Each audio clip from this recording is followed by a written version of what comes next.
मूर्ख जो होता है वो, उसके ऊपर कथा का असर नहीं होता है। और स्त्री हेतुवाद रतो मूर्खो स्त्री जिता, जो स्त्री जित है, स्त्री के द्वारा जो जीता हुआ है। स्त्री जित का अर्थ, स्त्री माने होता है काम।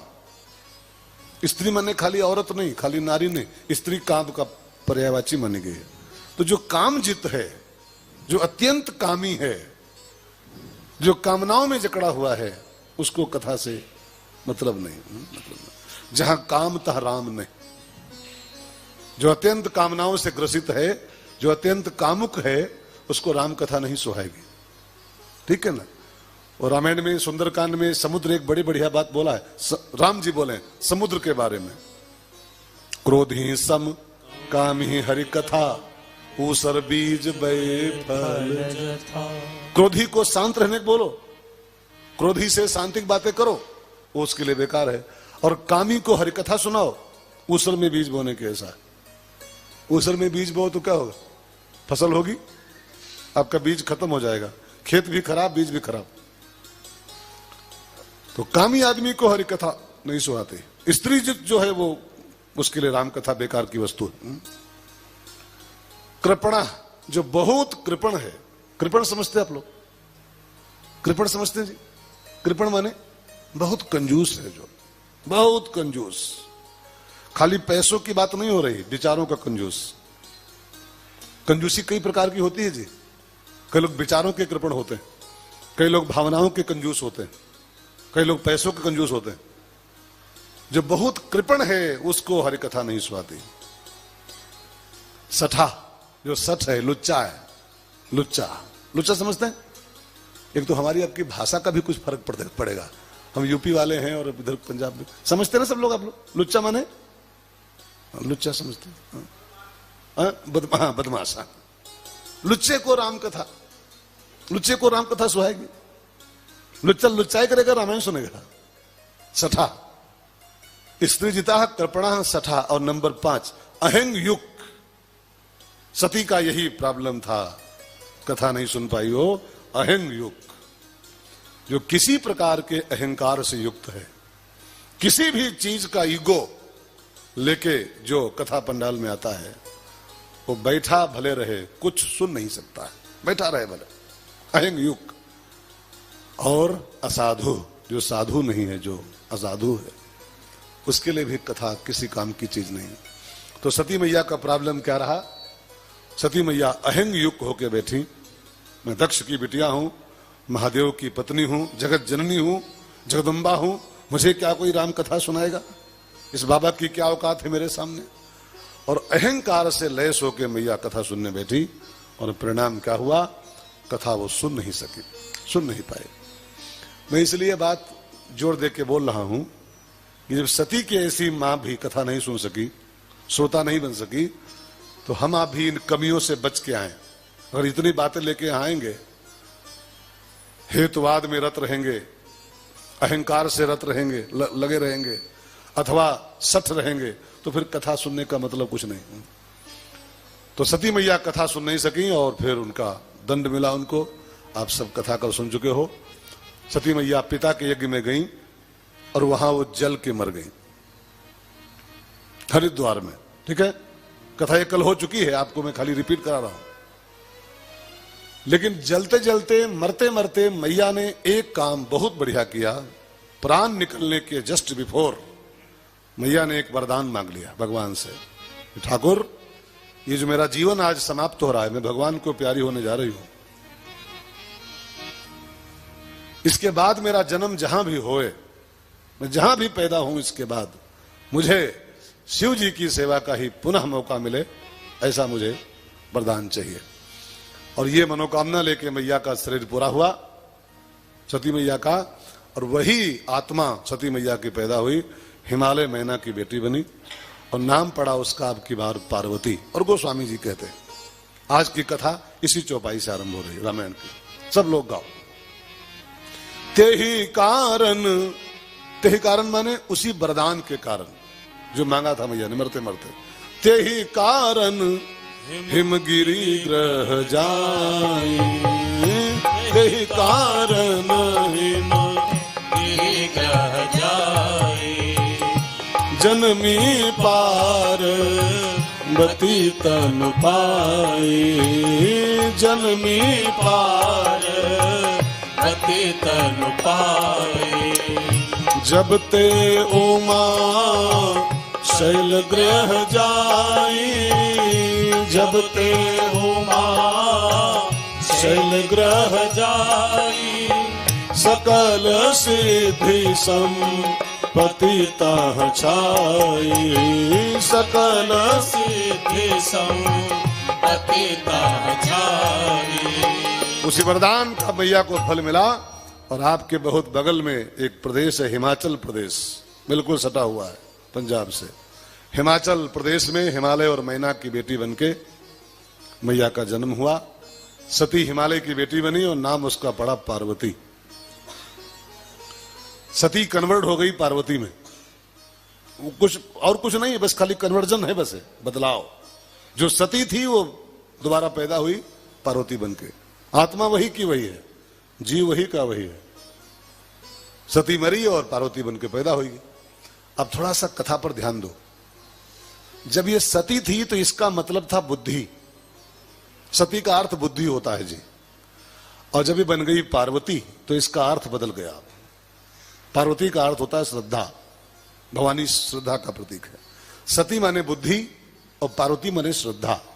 इसका मतलब क्या है कि बुद्धि का श्रद्धा में कन्वर्जन हो गया। बस वो कुछ कथा वथा नहीं है ये। इसको खाली मत मानना कि वो मरी और पैदा हो गई। मरना पैदा होना ये तो खाली लीला है केवल। बुद्धि का श्रद्धा में कन्वर्जन हो गया। जो बुद्धिमान था वो श्रद्धावान हो गया। बस जो बुद्धिमानी के साथ जी रहा था अब वो श्रद्धावान होकर पैदा हो गया। और मैं आपसे एक बात कहूं ना भाई बहनों, ये जो पंडाल लगता है, ये जो कथा होती है, अनुष्ठान होता है, सत्संग, ये सत्संग भी इसीलिए होता है। ये अनुष्ठान क्यों होता है? इसका उद्देश्य पुण्य शून्य नहीं है। इसका उद्देश्य पुण्य मान के मत बैठेगा। इसका उद्देश्य यही है कि इसी हाल में बैठे बैठे आपकी सती मर जाए और इसी हाल में बैठे बैठे आपकी पार्वती पैदा हो जाए। आपकी सती मरे और आपकी पार्वती पैदा हो। बस यही इस अनुष्ठान का उद्देश्य है। जो बुद्धि से हम जी रहे हैं वो श्रद्धावान हो जाए। बुद्धिमानी से जीना बहुत बड़ी बात नहीं है। बुद्धि बहुत अच्छी, बुद्धि तो रावण के पास बहुत थी जी। रावण के पास अब क्या मानते हो? बुद्धि कम थी रावण के पास। क्या उसके 10 खोपड़ियां थी? 10 खोपड़ियां। आपके कहे हैं? कहे हैं आपके? एक कहे ना। अब कितना मानते हो अपने को? जानते हो आई एम ब्रिलियंट। एक खोपड़ी खाली आपके है। आप कितना बुद्धिमान मानते हो? उसके 10-10 थी। 10-10 बुद्धिमान। रावण कम नहीं था जी। अच्छा, लादेन कोई कम बुद्धिमान था क्या? उस समय बिन लादेन बुद्धिमान कम था क्या? वो पूरे विश्व को हिला दिया एक आदमी ने, वो बुद्धिमान कम था क्या? अमेरिका जैसा सुपर पावर उसके आगे पानी मांग रहा था लादेन के आगे। हा? क्या उसकी बुद्धि को आप कम आंकते हो क्या? बुद्धिमान होना बड़ी चीज नहीं है। बुद्धिमान तो आतंकवादी भी होते हैं। श्रद्धावान बन जाएं हम, श्रद्धावान बने। हमारी बुद्धि का श्रद्धा में कन्वर्जन हो जाए। हमारी सती मर जाए, हमारी पार्वती पैदा हो जाए, तब ये भगवान शिव को ब्याही जाएगी। और जब श्रद्धा विश्वास का मिलन होता है तभी इंसान के जीवन में राम का प्राकट्य होता है, राम का जन्म होता है। और एक बार राम की प्राप्ति हो जाए तभी तो जीवन सफल होगा। तो हिमालय के यहां श्रद्धा का जन्म हुआ। लेकिन एक बात और मैं आपसे कह दूं, पार्वती माने श्रद्धा।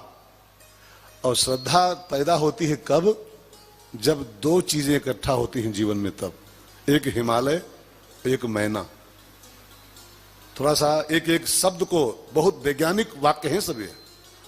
हम लोगों की एक कमजोरी है, हम हिंदुस्तान लोगों की वासियों की, हम लोग इन कथाओं को खाली स्टोरी मान के सुनते हैं। एक राजा थे, एक रानी थी, उनकी बिटिया हो गई, उनकी बेटवा हो गया, फिर वही हो गया, फिर हम लोग बस इसी में फंसे रहते हैं। ये कथाएं नहीं है, स्टोरियां नहीं है, ये सब बिल्कुल शुद्ध साइंस है, बिल्कुल शुद्ध विज्ञान है।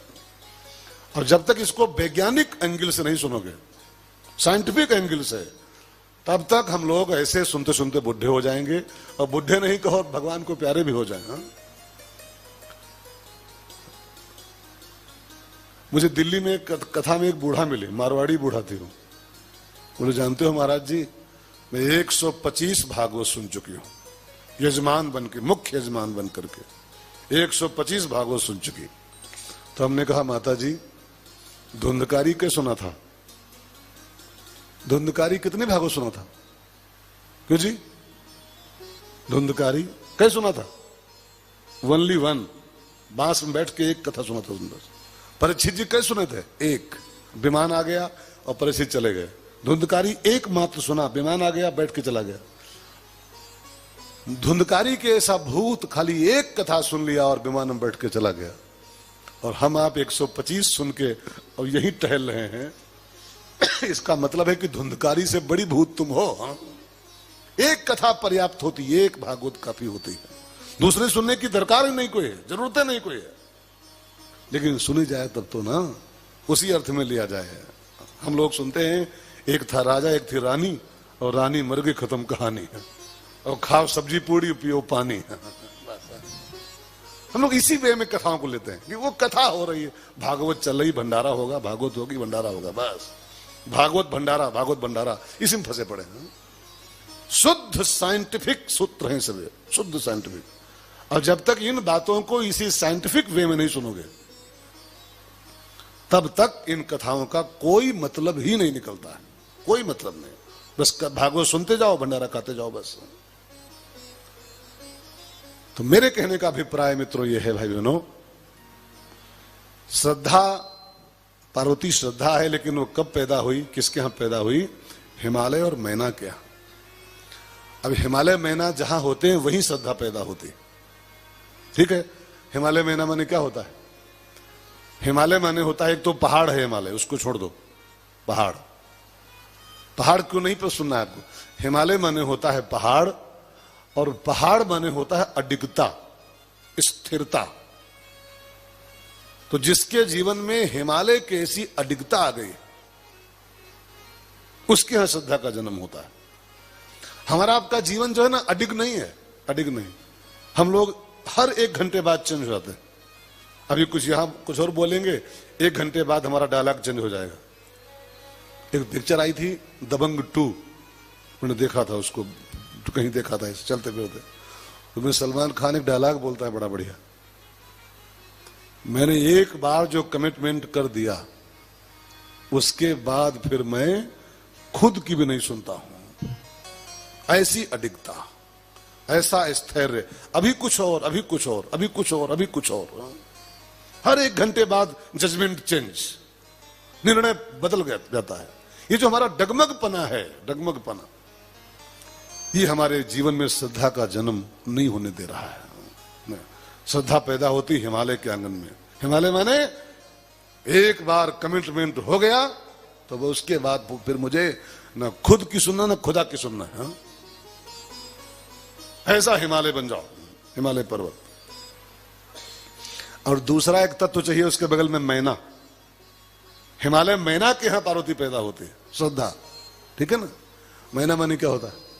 तोता मैना। तोता मैना की कहानी पुरानी हो गई, हाँ? पुरानी बातें सब हो गई। हाँ? मैना माने पक्षी उक्षी नहीं, मैना माने होता है मैं ना, मैं प्लस ना। जिसके जीवन में एक भी चीज का मैं न बचा हो, मैं ना, मैं ना, मैं कुछ नहीं हूं जी। निमित्त मात्रम भव सभ्य साचिन।